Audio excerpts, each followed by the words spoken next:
Clasificación B. Este programa puede contener escenas de violencia, adicciones, sexualidad o lenguaje no apto para audiencias menores de 12 años.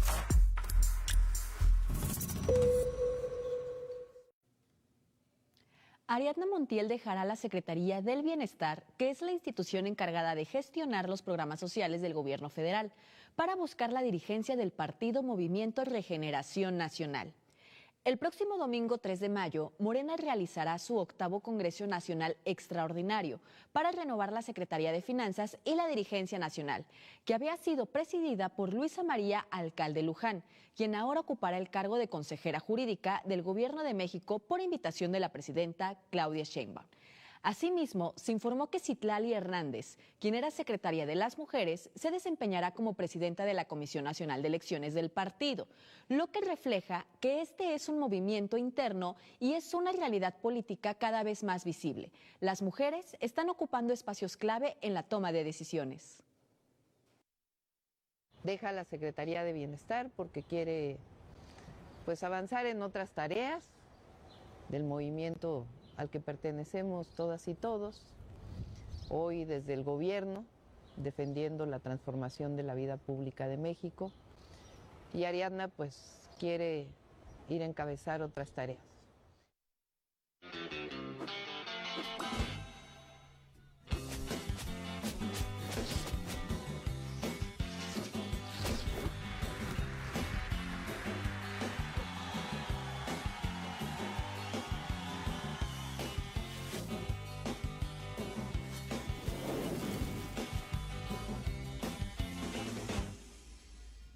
Mientras Morena se reorganiza rumbo al 2027, renovando su dirigencia y colocando perfiles clave en áreas estratégicas, la pregunta es, ¿qué características tiene Luisa María Alcalde y Citlali Hernández para que Morena tenga que recurrir a sus perfiles y dejen el gobierno federal? Javier, qué gusto estar el día de hoy. Nazaret, muy buenas noches. Es un gusto estar aquí en Nuevo Régimen y saludar a toda la gente que nos está siguiendo por la señal de Radio Televisión de Veracruz.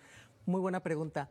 Citlali Hernández, como la encargada ahora de las alianzas y la organización del partido, y posiblemente Ariadna Montiel como próxima presidenta de Morena, tienen dos características muy importantes.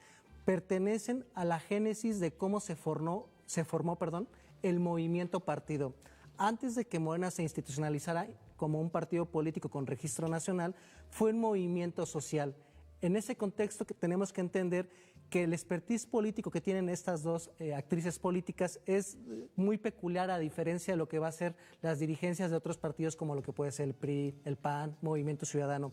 Ellas pertenecieron al movimiento social y en la construcción de este movimiento político que participó al interior del PRD, del PT y del Movimiento Ciudadano, y con organizaciones que no necesariamente son vinculadas a un partido político, sino que son movimientos sociales que tienen simpatía por lo que hemos mencionado en otros programas, como con el López Obradorismo político, con el nacionalismo revolucionario y con un proyecto de izquierda, es que ellas se formaron a través del trabajo territorial. Empezaron a construir comités, hicieron trabajo donde incluso Ariadna Montiel tiene una muy buena anécdota en donde dice que cuando López Obrador era dirigente de este movimiento social y político, la mandó a vivir 2 años a la Sierra Tarahumara, en el estado de Chihuahua, para que hiciera el trabajo organizativo en esta zona que geográficamente digamos que es muy compleja en términos de la situación del terreno. Entonces, esa sensibilidad también podríamos verla en la parte de su operatividad política respecto como funcionaria pública. En el caso también todavía de Ariadna Montiel,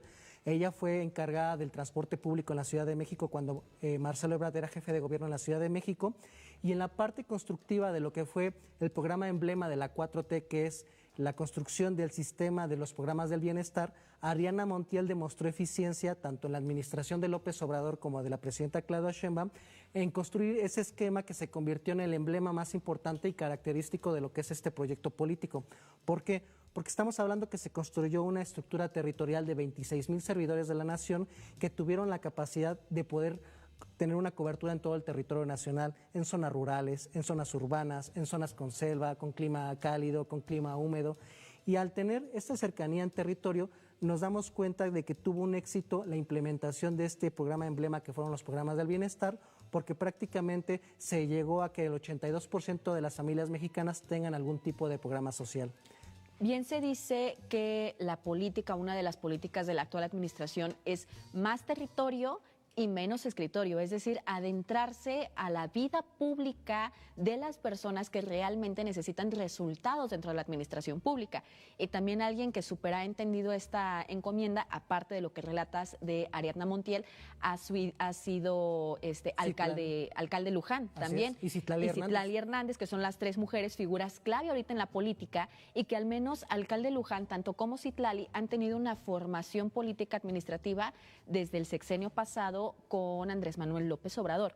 Y en el caso específico de alcalde Luján, ¿cuál es el análisis político o las implicaciones políticas que podría tener su salida del partido político Morena y colocarse en la Consejería Jurídica? Primero que nada, utilizar la expertise que tiene ella. Ella ya ocupó con el gobierno de López Obrador la Secretaría del Trabajo, ya también había ocupado la Secretaría de Gobernación, es decir, tiene un conocimiento de cómo es la política nacional, ya se encargó de ver la parte de la relación con movimientos sociales, con sindicatos, con otras agrupaciones políticas, con el Poder Legislativo, con el Poder Judicial, atender las dinámicas que pueden surgir en la coyuntura del ejercicio del poder político al frente del gobierno.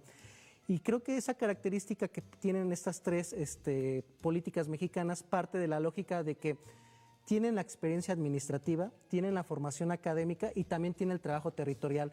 Me gustó mucho un elemento que describe a estos tres perfiles, el trabajo de tierra, que no se deja la lógica de que se llega al poder político para estar siempre en escritorio, siempre en oficina, siempre en edificio gubernamental. Ellas tienen la lógica de tener que hacer un trabajo institucional, ya sea partidista o gubernamental, de tener contacto directo con la gente, de acercarse a ver las problemáticas que hay en las colonias, en las calles. Y creo que esa parte es muy importante porque también lo mencionábamos que Citlali Hernández cumple estas características en la parte del esquema organizativo. Si me permites agregar en el caso de Citlali Hernández, ella también ya demostró eficiencia en términos de organización partidista. Hay que recordar que antes de la dirigencia de Luisa María Alcalde como presidenta de Morena, Citlali Hernández ya había sido secretaria general en combo con Mario Delgado. Citlali Hernández ya tiene esta expertise de poder tener el conocimiento de cómo son los procesos políticos que se tienen a nivel regional, conoce a los grupos de poder que hay en los municipios, en los estados, tiene también conocimiento respecto a qué tipo de negociaciones debe tener con cada una de las fuerzas políticas que conforman la coalición, con el expertise de decir, ya tenemos un caso probado, en el caso de Citlali Hernández, de que hizo un excelente trabajo como secretaria general del partido, lo que, por ejemplo, podríamos ver reflejado de que Morena actualmente tiene 21 gobernaturas, tiene la presidencia de la República, esa presidencia de la República con un resultado electoral superior a lo que sacó López Obrador. López Obrador sacó el 51% del resultado electoral y 5 puntos más arriba sacó 6 años después la presidenta Claudia Sheinbaum. Entonces eso habla con números de una efectividad y creo que en el caso de Citlali Hernández y de Ariadna Montiel tienen 2 puntos importantes para entender lo que le va a esperar a Morena en el proceso del 2027. Citlali Hernández, un cuadro que conoce cómo es el trabajo de tierra, cómo se deben organizar las estructuras de promotoras de voto, de hacer alianzas, y en el caso de Citlali Hernández, ella va a tener la tarea de consolidar lo que es la coalición con el PT y el Partido Verde. No podemos dejar un análisis político de fuera. Hubo una fractura respecto a lo que fueron las reformas electorales que planteó en varias ocasiones la presidenta Claudia Sheinbaum con lo que fue el Plan B. Creo que lo que tiene que hacer ahora Citlali Hernández, a partir de su expertise, tratar de curar las heridas, volver a unificar a este grupo gobernante y presentarse a competir. Nosotros ahorita tenemos, si me lo permite, si también lo permite la audiencia, pues nombrar a las 3 mujeres principales actoras políticas como las 3 chicas superpoderosas de México y tenemos también la figura, lo mencionabas, de Citlali Hernández. Citlali Hernández ahorita va a tomar un cargo dentro de Morena en la parte de las elecciones. Estas elecciones, ¿cómo van a ir al rumbo al 2027 y también cómo la militancia del partido político Morena puede tomar que 3 mujeres tomen las decisiones de la vida política para el 2027? La realidad es que en el ejercicio del poder político tanto en la presidencia como en las gobernaturas o en las candidaturas para diputadas federales, senadoras o diputadas locales, presidentas municipales y gobernadoras, las mujeres ya tomaron el poder político. Creo que el mensaje que se manda es de que se tiene confianza en que en este siglo XXI es tiempo de mujeres en términos de las posiciones más importantes, tanto partidistas y gubernamentales, y creo que también han mostrado capacidad y experiencia. Entonces, creo que esa parte va a ser muy importante que debemos tomar en cuenta, de que este movimiento que se está planteando es tener una fórmula aprobada para tratar de ganar mayoría en el Congreso de la Unión, en este caso Cámara de Diputados, tener mayoría en los 2.700 municipios donde va a haber elecciones, tener mayoría en los 20 congresos que se van a renovar y tratar de ganar la mayor cantidad de gobernaturas, que se van a poner en juego 17. Está Ariadna Montiel, Luisa María Alcalde Luján y Citlali Hernández. Estas tres mujeres ya hablamos acerca que van al futuro de Morena.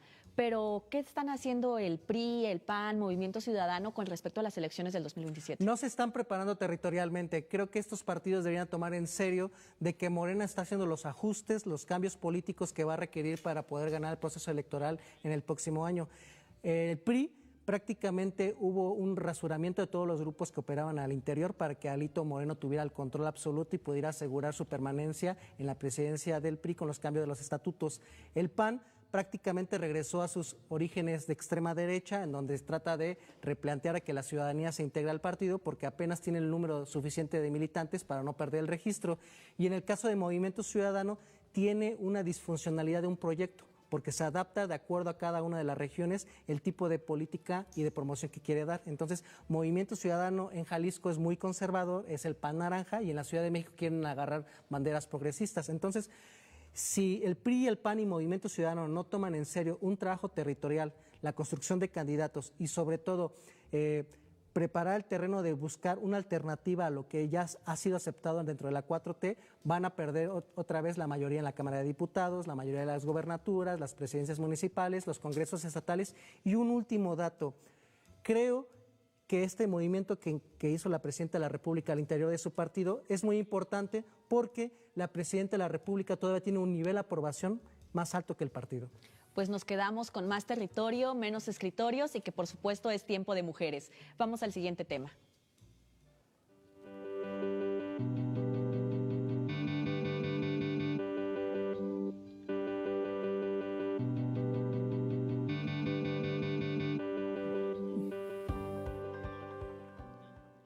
La presidenta Claudia Sheinbaum anunció la firma de un acuerdo para el fomento de la industria siderúrgica mexicana, que tiene por objetivo fortalecer la producción nacional de acero, en el que participaron 19 instituciones públicas, 3 cámaras empresariales. Las acciones para el fortalecimiento se concentrarán en 3 ejes principales. El primero, contrataciones públicas; segundo, financiamiento para infraestructura; y en un tercer punto, los compromisos con el sector de la construcción, particularmente en programas de vivienda. En la firma del acuerdo se reconocieron que en el año 2025 se redujo la producción de acero como consecuencia de la caída de las exportaciones debido a los aranceles de Estados Unidos a México. Por ende, la estrategia consiste en garantizar el consumo interno y del aumento del acero para beneficiar el desarrollo y la protección de la industria siderúrgica. Es un acuerdo que beneficia a todos, esa es su virtud. Beneficia al pueblo de México, a los trabajadores de la siderúrgica nacional, beneficia a las empresas y beneficia al país. Entonces es el Plan México, que está construido para beneficiar a quien menos tiene, con nuestra visión, y al mismo tiempo potenciar la producción en México. Bueno, ustedes recuerdan que nosotros pusimos aranceles a acero que proviene de países que no tienen tratado comercial con México. Entonces eso limita la importación de acero de los países con los que no tenemos tratado. Con los que tenemos tratado pues es distinto, porque hay un acuerdo comercial que no se puede formalmente violar. Y hay acero que no se produce en México, un tipo de acero que no se produce en México y que se va a seguir importando. El asunto es que lo que se produce en México se consuma también en México. ¿Cuáles son los principales componentes de este acuerdo firmado entre el gobierno de Claudia Sheinbaum y la industria siderúrgica? Nazaret, uno de los principales motivos de seguridad nacional y preocupación que tienen la gran cantidad de países es no quedarse sin materias primas para la industria, tanto lo que parte de atender el consumo local como la parte de la exportación.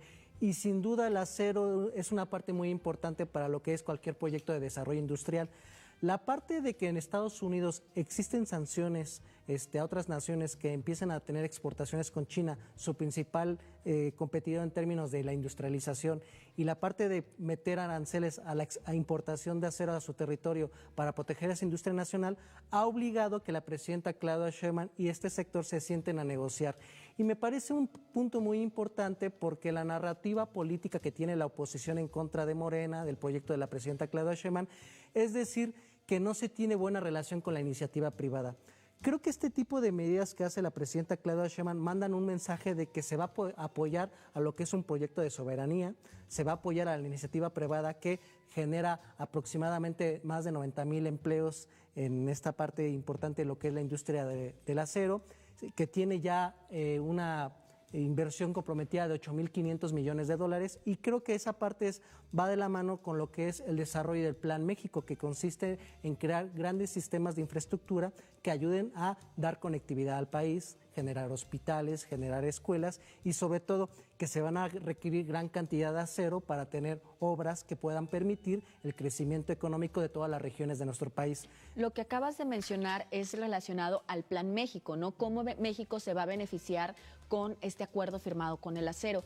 Pero, ¿qué relación también habría con los polos de bienestar para beneficio de México y también para nuestra audiencia? ¿Qué son los polos de bienestar? Los polos del bienestar son los 15 proyectos que plantea el sexenio de la presidenta Claudia Sheinbaum para reactivar lo que en su momento fue el abandono de la industria mexicana en los gobiernos neoliberales. La intención es de que otra vez México sea autosuficiente en la producción industrial para que se generen los componentes que se requiera tanto en la industria nacional y también se pueda generar la capacidad de exportar.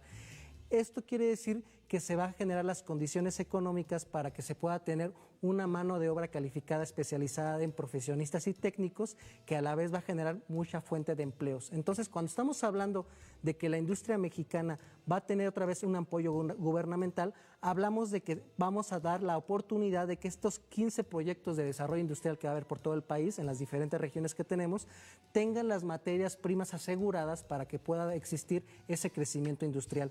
Si nos damos cuenta, y lo hemos hablado aquí en Nuevo Régimen, el proyecto que encabeza la presidenta Claudia Sheinbaum y que tiene apoyo por diferentes gobiernos estatales, entre ellos la gobernadora Rocío Nale, con el proyecto que tenemos en Tuxpan, consiste en generar las condiciones económicas para que México se pueda tener la materia prima para lo que es los polos del desarrollo industrial. Y evidentemente este proceso a mediano y largo plazo va a permitir que se generen miles de empleos, que pueda darle la oportunidad a la clase trabajadora de tener mejores condiciones de vida para sus familias. Y también otra parte importante, que México tenga la capacidad de generar el acero suficiente para las industrias. Ahí aguántame tantito. Dices que México debe de tener la capacidad suficiente para que generar el acero. Acá la presidenta Claudia Sheinbaum mencionó algo súper importante y que podría cambiar la jugada completamente de todo, que el acero sea ya considerado un tema de seguridad nacional. Para nuestra audiencia, los temas de seguridad nacional se enmarcan en la Ley de Seguridad Nacional y en específico en el artículo 3 de esa ley se establece que son temas de salvaguardar la soberanía de nuestro país. Entonces, ¿qué relación acá tiene que ver el acero con la soberanía? La parte de poder asegurar que la industria nacional tenga los elementos suficientes para mantener la planta productiva y satisfacer la demanda interna y la externa. Esto va a generar una gran cantidad de recursos económicos que se van a ver irrigados por toda la población, tanto en la parte de la generación de empleos formales, la adquisición de bienes de consumo por parte de estas industrias y sobre todo darle una gran cantidad de flujo económico al país. Cuando tú tienes una capacidad de desarrollo industrial, generas producción de alto valor, porque cuando tú ya le metes un elemento de transformación a una materia prima, generas un alto valor económico respecto a la ganancia que vas a obtener. A diferencia de otras naciones del sur global que viven de la venta de materias primas, la apuesta que tiene la presidenta Claudia Sheinbaum y el proyecto de la 4T consiste en que se den las condiciones de un desarrollo industrial para que nosotros tengamos una producción que genere una mayor cantidad de ganancias y que evidentemente esto se ha beneficiado a los especialistas, productores, trabajadores que están vinculados a esta industria. Y otra parte muy importante es una cuestión de seguridad nacional, porque requerimos una gran cantidad de acero para las obras que se tienen proyectadas. Tenemos las obras de lo que es la ampliación y remodelación de carreteras, tenemos las obras de las vías férreas, tenemos la parte de que se quieren construir nuevos hospitales, escuelas, quieren crear nuevos centros de producción económico que requiere evidentemente también una gran cantidad de servicios como lo que puede ser la construcción de sistemas hidráulicos, sistemas eléctricos. Entonces, el acero es una parte muy importante, al grado que, por ejemplo, Estados Unidos ya tiene una lógica de poner aranceles para proteger la industria nacional. La principal industria de acero en Estados Unidos, el Estado norteamericano intervino para evitar que esa empresa privada vendiera a un capital japonés que quería comprarlo y dijo no vamos a permitir que lo compren los japoneses porque es un asunto de seguridad nacional y eso debe quedar en manos de estadounidenses. Bueno, ¿qué es lo que está haciendo aquí la presidenta Claudia Sheinbaum? Da las facilidades para que este sector de la producción de acero tenga asegurada la posibilidad de poder suministrar el consumo interno. El gobierno se va a convertir en el principal consumidor, va a generar miles de empleos a través de la obra pública que se está haciendo, va a generar también miles de empleos en la iniciativa privada que van a ser contratados para la elaboración de escuelas, carreteras, los trenes, y otra parte creo que de vital importancia que debemos de tomar en cuenta. Esta apuesta tiene como lógica de que México dé el siguiente paso a lo que es el modelo de producción económica. Lamentablemente, en el modelo neoliberal tuvimos un modelo económico que consistía en la venta y explotación de materias primas. El proyecto que encabezó el expresidente López Obrador y continúa la presidenta Claudia Sheinbaum consiste precisamente en volver a regresar a tener un estado industrial, tener una iniciativa privada que se meta de fondo a la inversión de estos proyectos productivos y que se generen las condiciones para que el sector trabajador, las clases medias, tengan mejores condiciones de vida porque le damos un valor agregado a lo que se hace en México. Y que la soberanía nacional, lo hemos platicado en varios momentos del nuevo régimen, es una de las prioridades e intereses principales de la actual administración o del proyecto de nación, porque pues nos beneficia a nosotros como mexicanos de no depender de extranjeros. Y acá viene algo bien importante. Esta soberanía que nosotros podamos tener en el acero, al ser considerado de seguridad nacional, ¿nos puede blindar de cierta manera ante problemas o conflictos internacionales? Por lo menos tener la capacidad de que no se pare de lleno la industria, que no se pare de lleno la construcción de obra pública. Entonces, eso va a permitir de que tengamos por lo menos un cimiento mínimo de bases de producción mínima asegurada para la industria nacional, para la industria pública de construcción. Y creo que también es importante entender que el esquema de la globalización ya cayó. Estamos viendo que a nivel global está habiendo un proceso de agruparte con tu región. En el caso de Estados Unidos, pues ya vimos que de fondo se metieron a la doctrina Monroe y todavía más específico en el bloque comercial de América del Norte, en donde México y Canadá pertenecemos a su núcleo comercial. Para nuestra audiencia, antes de que continúes, ¿qué es la doctrina Monroe? La doctrina Monroe consiste en la lógica de que Estados Unidos le dice al resto del mundo que el continente americano es su zona de influencia y control político y económico. Y en ese contexto, creo que México está entendiendo muy bien el espíritu de los tiempos. Cuando México genera las condiciones para que pueda iniciar un proceso de reindustrialización, la iniciativa privada que llevó más adelante sus fábricas a Asia puede ver como una alternativa a México para que ellos vengan a invertir. Pues muchísimas gracias, Javier. Súper interesante este tema. Vamos a una pausa y volvemos a Nuevo Régimen.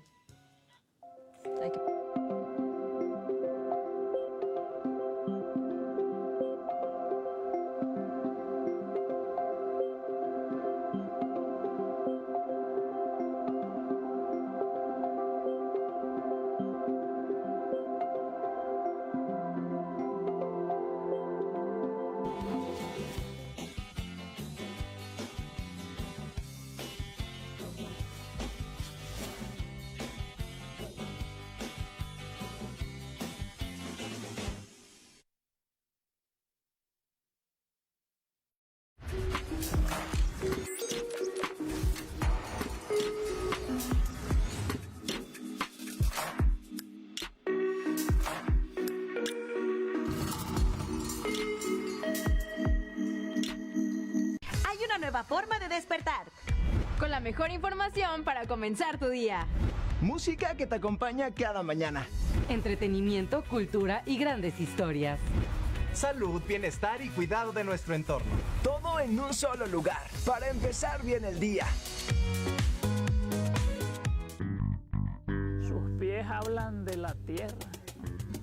Sus pies hablan del amor.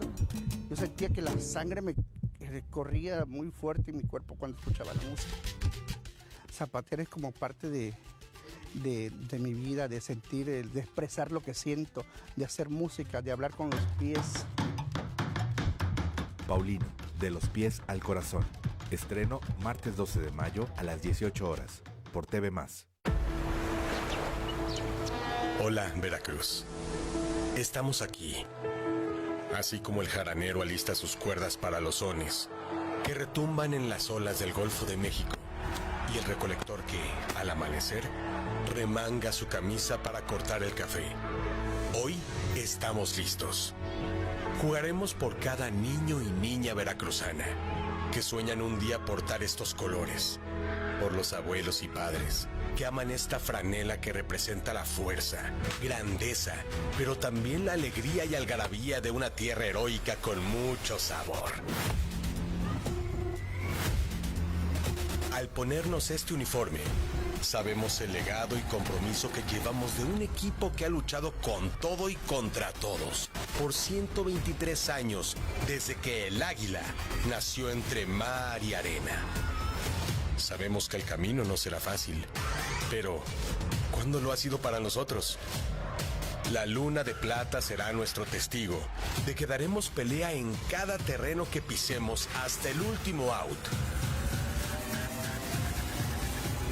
El momento ha llegado. Hoy estamos listos, Veracruz. Con guante, bat y pelota. Nosotros no somos marineros, pero por ti seremos Veracruz. Porque el puerto manda. ¡Arriba el águila! Hoy quiero hablarles de una película que nos habla de que la guerra siempre toma víctimas inocentes. Esto es, hablemos de streaming. Hay películas que incomodan y luego está la voz de Hind Rajab que te agarra y no te suelta. La docuficción de la tunecina Kauter Benhania fue de lo más comentado en Venecia y con razón. No es fácil de ver, pero es imposible de ignorar. Todo parte de un caso real devastador. Hind Rajab, una niña de 5 años, queda atrapada en un coche en Gaza tras un ataque que mata a su familia. Durante horas, habla por teléfono con la Media Luna Roja Palestina pidiendo ayuda. Esa grabación real es el corazón de la película. La decisión más arriesgada. Benhania reconstruye la situación con actores, pero mantiene la voz original de Hind. Escucharla así, sin filtro, vuelve todo mucho más crudo. No es solo tristeza, es angustia directa. La historia se mueve dentro del centro de llamadas, donde Omar, el operador, intenta ayudar mientras lidia con protocolos, mapas y permisos imposibles. Hay momentos de tensión pura, como ver una ambulancia avanzar lentamente en un mapa, pero lo que domina es la impotencia. Saber que el tiempo no está del lado de nadie. Y claro, surge la duda, ¿es una propuesta poderosa o una forma de explotar el dolor real? La película casi te empuja a sentir, a indignarte. Puede resultar incómoda, incluso cuestionable, pero también es cierto que, en lugar de esconderse en la ficción, Benhania enfrenta un tema urgente de frente, sin suavizarlo. Al final, The Voice of Hind Rajab, la voz de Hind Rajab, no busca que salgas satisfecho, busca que salgas tocado. Y eso, para bien o para mal, lo consigue. Esta película llamada La voz de Hind Rajab está en cartelera y próximamente en Movie. Nos vemos la próxima aquí en Hablemos de Streaming.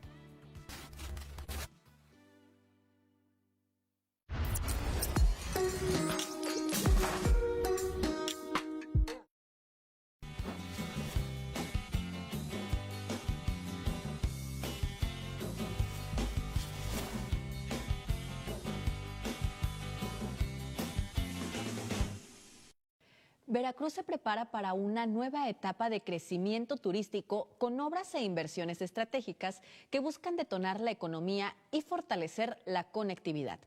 Entre las acciones más importantes destaca, número 1, la rehabilitación del centro histórico del puerto de Veracruz y la ampliación del World Trade Center en Boca del Río.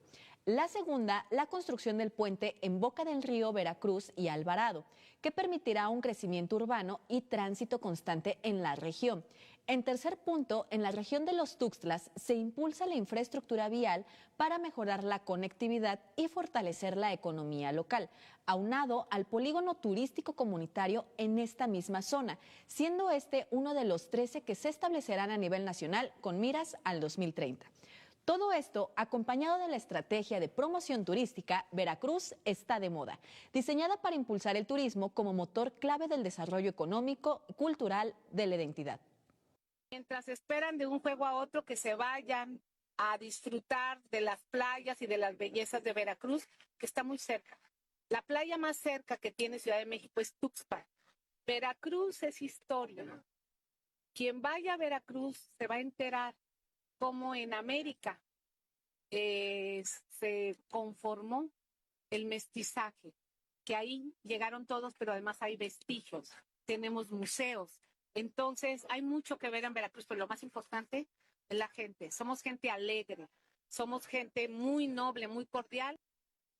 Javier, ya estamos de vuelta. ¿Y qué impacto tendrá la rehabilitación del centro histórico del puerto de Veracruz y la ampliación del World Trade Center en el turismo y en la economía local?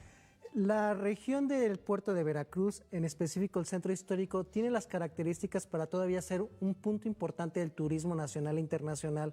¿Por qué? Porque el centro histórico tiene una rica tradición histórica, cultural, buenos museos, tiene la parte de la conectividad histórica que ha tenido la República Mexicana a través de lo que es el puerto de Veracruz. Y creo yo que el proyecto que plantea la gobernadora Rocío Nale en coordinación con la alcaldesa del puerto es de que vamos a generar las condiciones para que sea la llave de entrada a otras regiones y por qué no iniciar en la parte más importante que es ese centro histórico.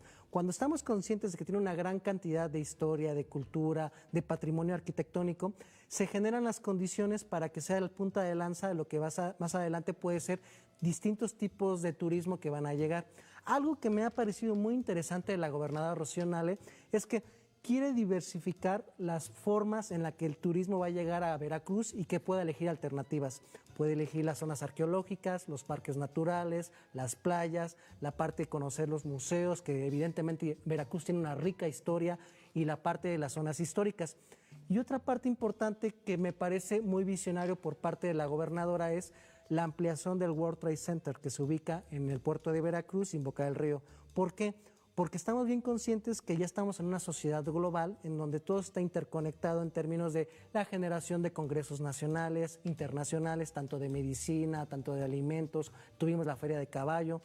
Entonces, si vemos que el sector industrial, el sector financiero, el sector turístico, el sector cultural tienen la alternativa al World Trade Center, a diferencia de Guadalajara, la Ciudad de México o Monterrey, Veracruz va a ser el punto de partida para que la gente que venga a estas conferencias y congresos internacionales pues va a tener la lógica de decir, bueno, si ya viene un congreso profesional, cultural, histórico, económico, tengo la oportunidad de, desde el puerto de Veracruz, de Boca del Río, tomar la decisión de irme a la zona norte, donde voy a conocer, por ejemplo, la zona arqueológica del Tajín.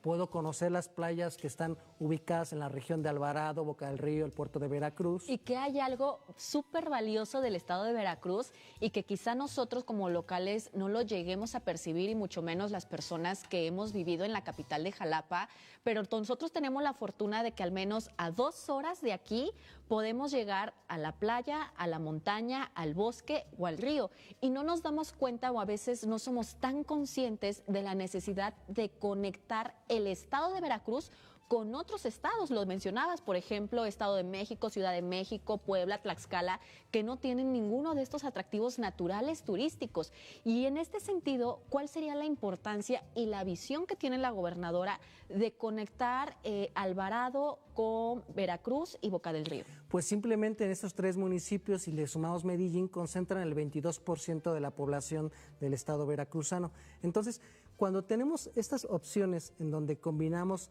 la riqueza cultural, natural e histórica que tiene Veracruz para ofrecerle al turista nacional y extranjero, nos damos cuenta que se requiere tener esta conectividad cuando 4 o 5 municipios concentran el 23% de la población veracruzana. Entonces, cuando tú haces la ampliación de carreteras en esta importante región y sobre todo la parte del puente que va a ayudar a la movilidad, tú das las condiciones para que se dé un mejor flujo de movimiento, tanto de mercancías como de turistas, tanto el personal que va a trabajar en la industria, tanto del puerto como en la parte de la industria del turismo. Le das la oportunidad a que la persona tenga esa posibilidad de aventarse un recorrido todavía más amplio, porque te vas a las playas, te vas a la zona del centro histórico, te vas a la parte de los parques naturales que están cercanos en la zona colindante en lo que es la región de los Tuxtlas. Entonces, el siguiente parte creo que podríamos hacer el enfoque de que la gobernadora tiene una lógica de conectividad y de ahí la parte importante de que debes de generar las condiciones de infraestructura para que se pueda dar la detonación de los diferentes sectores del turismo. Cuando tú mejoras las carreteras, haces puentes, le das la oportunidad a que hoteleros, a la gente que te vende servicios de guía turística, a la gente que te vende boletos para los diferentes tipos de espacios recreativos que te van a ofrecer como servicios, tú das las condiciones para que se detone el crecimiento de las pequeñas, medianas y grandes empresas que viven del sector turístico, porque hay que recordar que el 23% de los ingresos que llegan al Estado proviene de esta importante industria. Y que también ahí es la importancia de la recuperación de las carreteras, de las vías de conectividad, que no solamente facilitan el transporte de los usuarios, sino que generan empleos, sino que generan una visibilización que en muchas zonas quizás podrían estar marginadas o fuera del alcance fácilmente para poder acceder a esa localidad.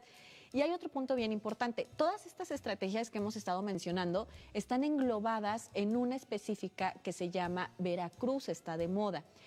¿La estrategia de Veracruz está de moda será suficiente o es suficiente para colocar al Estado, a la entidad, como referencia internacional en el turismo? Sí, yo creo que Veracruz tiene las condiciones para ser una potencia turística en todo el país, que le pueda competir a la región maya, lo que abarca la península de Yucatán, que le pueda competir a la zona del altiplano, lo que es Estado de México, Ciudad de México, que le pueda competir a la Ribera Nayarita, que le pueda competir, por ejemplo, a lo que pueda representar el turismo de Baja California. Y creo que lo que tiene el plan de promoción turística es darle a conocer a la población mexicana e internacional lo que tiene de maravilloso en términos turísticos el Estado de Veracruz. La gobernadora Rocío Nale, cuando construyó el Plan Estatal de Desarrollo, va de la mano con un proyecto de generar infraestructura carretera para generar las condiciones del crecimiento turístico para el beneficio de todos los sectores que se ven beneficiados de esta área, medianos, pequeños y grandes. Bueno, otro punto importante es de que la presidenta Claudia Sheinbaum, dentro de lo que es el Plan México, uno de los puntos más importantes es que aspira a que México para el año 2030 sea el 5º país más visitado de México. Es decir, la tercera fuente de ingresos que tenemos en este país es el turismo, genera ingresos cercanos a los 37,000 millones de dólares. Bueno, si se tiene planificado de que México ocupe el 5º lugar en turismo a nivel internacional, la gobernadora Rocío Nale está generando las condiciones para que Veracruz sea de los destinos a nivel México más visitados por ese flujo de del turismo extranjero. Tú lo dijiste también muy bien. La conectividad que tiene Veracruz con el norte, el altiplano, cercano también a la parte del Bajío, sur, suroeste, permite que otros estados de la República hermanos puedan elegir a Veracruz para que sean importantes turistas y den una derrama económica en beneficio de la población. Entonces, si la gobernadora tiene este proyecto de Veracruz está de moda, ella tiene la intención de que seamos el 4º estado más visitado del país. Ojalá que se logre llegar a esa cifra para el año 2030, pero ¿qué es lo que pasa? A veces se concentra el turismo en algunas regiones, se concentra en Jalapa, en el puerto de Veracruz, en la zona del Tajín. La gobernadora está generando festivales a lo largo de todo el territorio estatal para incentivar el crecimiento económico local. Y una región que históricamente ha sido olvidado en Veracruz es la zona del sur-suroeste, que abarca actualmente lo que es la zona olmeca y la de la Chuapa, si no me equivoco. Estas zonas tienen atractivos culturales y naturales que pueden ser de beneficio para ayudar a recuperar el sureste veracruzano y a la vez una parte que quiero conectar muy importante. La parte de las Chuapas y la zona olmeca son cercanas a lo que es Tabasco, cercanas a lo que es Oaxaca. Hablábamos en otro programa de Nuevo Régimen de que el proyecto del Tren Maya consiste en que quieren jalar el sector turístico que llega a la región maya de Cancún y Tulum, que son 21 millones de mexicanos al año. Esos van a recorrer toda la península de Yucatán. Bueno, hay que pensar que muchos de esos turistas van a agarrar a Chiapas, por ejemplo, en la zona arqueológica de Palenque, como un destino. Bueno, si tú ya tienes las condiciones de infraestructura y el apoyo gubernamental del gobierno de Veracruz, yo no dudo que una gran parte de este sector turístico elija el sur de Veracruz para venir a visitar y reactivar la economía local. Y otra parte importante, el proyecto del tren del Istmo de Tehuantepec, aparte de que es una zona industrial y un transporte de carga en ferrocarril, también tiene un sistema de transporte de pasajeros. Entonces, si estamos conscientes de que este sistema de transporte de pasajeros va a beneficiar a la zona del Tehuantepec, donde abarca el sur de Veracruz y abarca toda la parte central de Oaxaca, vamos a generar las condiciones para que la gente que vea como opción al Tren Maya y el tren del Istmo de Tehuantepec vea a la región del sur, suroeste, de la región olmeca y de las Chuapas como una alternativa en parques naturales, en selva y sobre todo en la rica tradición cultural. Y que no es por agraviar a los otros estados, pero al menos en el estado de Veracruz tenemos una diversidad cultural y gastronómica inmensa, y pues nada más en el sur del estado pues está Catemaco, están los tegogolos, están los brujos si quieren hacer ahí algo más místico, y en el norte tenemos una diversidad de playas, tenemos Cumbre Tajín, tenemos pirámides, pero en fin, necesitaríamos todo un programa para hablar de la grandeza de Veracruz. Vamos al siguiente tema.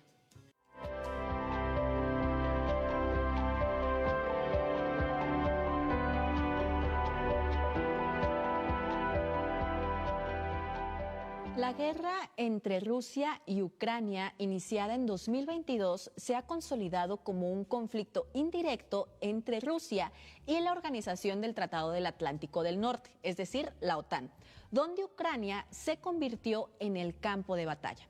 En contexto, en el lore, diría la chaviza, Rusia quiere que Ucrania no se acerque a Europa ni a la OTAN, porque lo ve como una amenaza de seguridad nacional, dado que la OTAN es una alianza militar liderada por Estados Unidos, y si Ucrania entrara a esa organización, Rusia tendría una alianza rival en su frontera. Por otra parte, la OTAN y Europa quieren ayudar a Ucrania para evitar que Rusia siga expandiéndose, y les ha brindado apoyo militar y financiero. La Unión Europea aprobó prestarle 90.000 millones de euros a Ucrania, de los cuales 60.000 millones son destinados para comprar armas, municiones y fortalecer su ejército, y 30.000 millones para que siga funcionando el país, es decir, pagar servicios, salarios, hospitales, escuelas, etc. Esto sirve para que Ucrania no colapse y pueda seguir resistiendo la guerra. Entonces, número 1, Ucrania pone a los soldados y pelea en territorio. 2, Europa y Estados Unidos ponen dinero, armas, entrenamiento e inteligencia. Y 3, mientras Rusia pone su ejército y recursos para avanzar y conservar territorios, por eso dicen que Ucrania se ha convertido en un campo de batalla entre dos bloques. El rey Carlos III participó en el Congreso de Estados Unidos, donde destacó la importancia de la OTAN como eje de cooperación entre naciones en el actual contexto internacional. El monarca subrayó que la alianza entre Estados Unidos y el Reino Unido es más importante que nunca, al señalar que ambas naciones deben trabajar juntas por la paz y mantener una postura firme entre conflictos internacionales. En referencia a la guerra de Ucrania, en ese sentido reiteró su rechazo a la violencia al afirmar que la violencia nunca tendrá éxito. Carlos III también enfatizó los valores compartidos de libertad y cooperación, destacando que el trabajo conjunto entre ambas naciones se refleja incluso en el intercambio de personal militar en distintas regiones y el proyecto conjunto de fabricación de cazas F-35, así como el programa de submarinos como muestra del compromiso bilateral en materia de seguridad. El rey dejó claro que pese a posibles diferencias políticas, la relación entre ambas naciones no se ve debilitada, sino fortalecida por objetivos comunes. La OTAN está comprometida con la defensa mutua, protegiendo a los ciudadanos y manteniendo seguros a los norteamericanos y a Europa frente a adversarios comunes. Finalmente, destacó que la resiliencia entre países aliados debe ser compartida de cara al futuro, en un escenario global que exige cooperación constante para preservar la estabilidad internacional. Ya hemos hablado en el contexto que está la OTAN, Rusia y Estados Unidos, pero pasó algo este martes. El rey Carlos III del Reino Unido, como jefe de Estado, mencionó: no dejen solo a Ucrania, porque si Rusia gana, puede poner en riesgo a más países europeos. Esto parafraseado. ¿Y qué tiene que ver el rey Carlos III, que es de Reino Unido, con Rusia y Ucrania? Pues que es una de las cabezas más importantes que tiene la OTAN después de Estados Unidos respecto a la capacidad nuclear.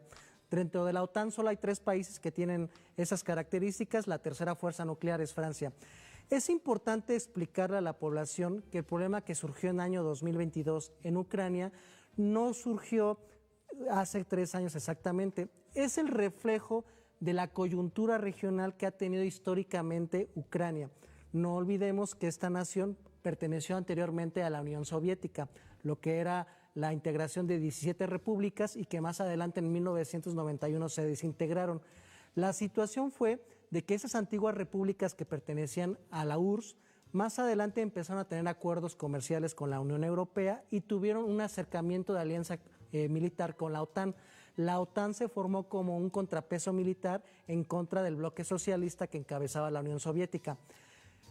Hablamos en el bloque pasado sobre la parte de las regiones. Dentro de la lógica de la doctrina Monroe de Estados Unidos, le manda el mensaje político, militar y económico a otras regiones del mundo de que el continente americano es su zona de influencia y de control político económico. Bueno, para la parte de otra nación poderosa, como en este caso es Rusia, la lógica que ellos tienen es que su zona de influencia son precisamente las regiones de las antiguas repúblicas socialistas soviéticas, porque Rusia se convirtió en la heredera jurídica de lo que era esta antigua república y fue la que concentró la mayor cantidad de fuerzas armadas y el poderío nuclear.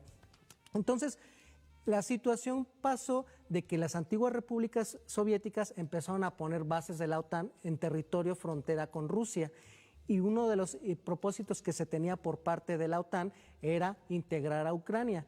Y esta región es de suma importancia para Rusia porque tiene la zona del Mar Negro, que es la zona de salida de Rusia a mares calientes. La otra forma de que pueden salir al mar Rusia son a través de lo que es la zona del Ártico y la zona del Pacífico. La zona del Ártico es congelado la mayor parte del tiempo y la zona del Atlántico Oriental tiene ahí a Japón, a China y tiene otras naciones que le compiten.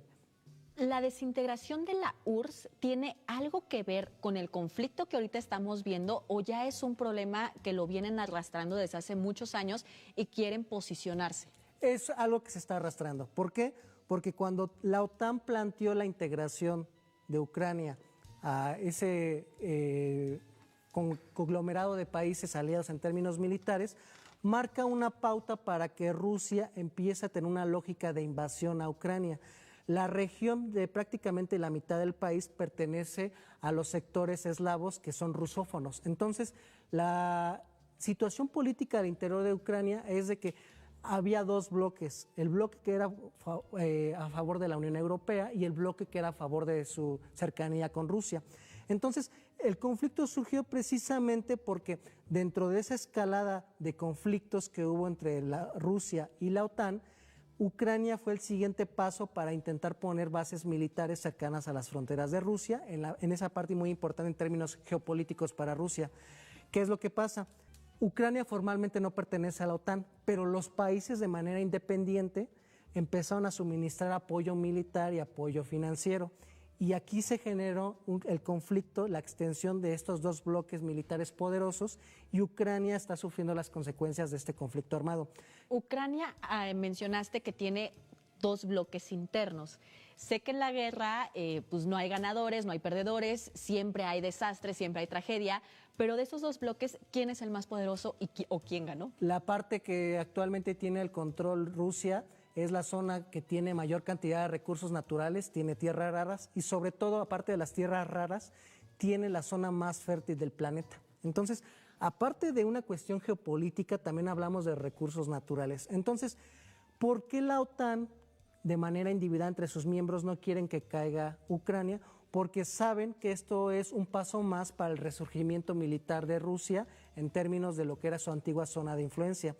Y Rusia, también como una potencia imperialista, tiene la lógica de que quiere tener el control de su zona de influencia. Entonces, Para entender un poco la visión de los rusos, es como lo que en su momento les molestó a los estadounidenses cuando la Unión Soviética puso misiles en la isla de Cuba. Eso fue lo equivalente a lo que está pasando actualmente. Y una realidad que también no se menciona por parte de los medios de comunicación es de que si se da la derrota militar de Ucrania por parte de Rusia, se dan los primeros pasos para que las antiguas repúblicas soviéticas entiendan la influencia que tiene Rusia en lo que fue su antigua matriz política y geográfica. Si Ucrania no hubiera recibido el apoyo económico, militar, político, tanto de Estados Unidos como de la OTAN, ¿se hubiera podido enfrentar a Rusia y ganar o hubiera sido un desastre? Posiblemente las condiciones de conquista territorial de Rusia hubieran sido más amplias.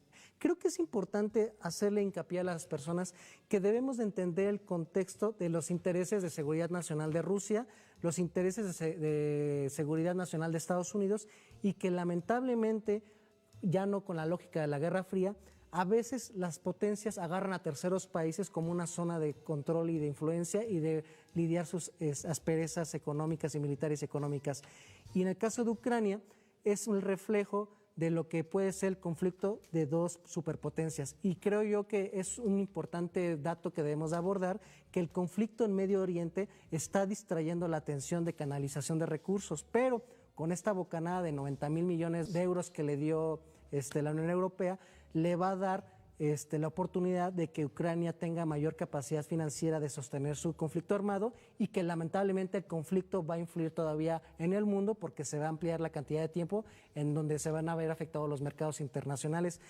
Cuando inició la guerra en Ucrania, aumentó el precio del petróleo, el precio de los cereales, el precio de los fertilizantes. Entonces, pues lamentablemente la guerra afecta a toda la población. Pues la guerra afecta a toda la población y también trae consecuencias devastadoras, y un ejemplo claro de ello es la guerra entre Rusia y Ucrania. Este no es un conflicto meramente regional, es una disputa geopolítica global entre Rusia y la OTAN, donde Ucrania se ha transformado en el principal campo de confrontación. Y por otra parte, Morena entra en una etapa de reestructuración interna rumbo al 2027, apostando por perfiles con experiencia territorial y operación política, haciendo presente la política de que es tiempo de mujeres. Y asimismo, el acuerdo por el fomento al acero refleja una visión de fortalecimiento de la soberanía industrial y protección económica para México. La producción de acero debe considerarse un tema de seguridad nacional. Y finalmente, en el estado, la rehabilitación y mejora urbana de la zona costera impulsan el desarrollo turístico, confirmando que Veracruz está de moda. Gracias por acompañarnos el día de hoy a Nuevo Régimen. Javier, qué gusto. Nazaret, es un gusto. Esperamos que el público nos pueda seguir el próximo viernes. Muchísimas gracias. Esto fue Nuevo Régimen. Nos vemos en la próxima emisión con más información, debate y contexto.